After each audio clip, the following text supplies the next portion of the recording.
Hi friends, அஸ்ஸலாமு அலைக்கும். Tuesday எங்கள் வீட்டில் என்ன லஞ்சுன்னு பார்க்கலாமா? எங்கள் அன்றைக்கி பார்த்தீங்கன்னா சூப்பராக மட்டன் பிரியாணி தான் பண்ணியிருந்தேன். சூப்பராக கல்யாண ஸ்டைல் பிரியாணி. இதுக்கு மசாலா தனியாக அரைச்சி செஞ்சுருந்தேன்.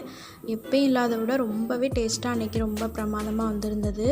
அதுக்கு என்ன மசாலான்னு பார்த்தீங்கன்னா பட்டை, கிராம்பு, ஏலக்காய், பிரிஞ்சி இலை, அதுக்கப்புறம் கசகசா, சோம்பு, முந்திரி பருப்பு, சின்ன வெங்காயம், இஞ்சி பூண்டு, மல்லி, புதினா இது எல்லாத்தையுமே அரைச்சி நம்ம செய்கிற பிரியாணி ரொம்பவே டேஸ்ட்டாக இருக்கும். தம் உடச்சிட்டு ரொம்பவே சூடாக இருந்தது.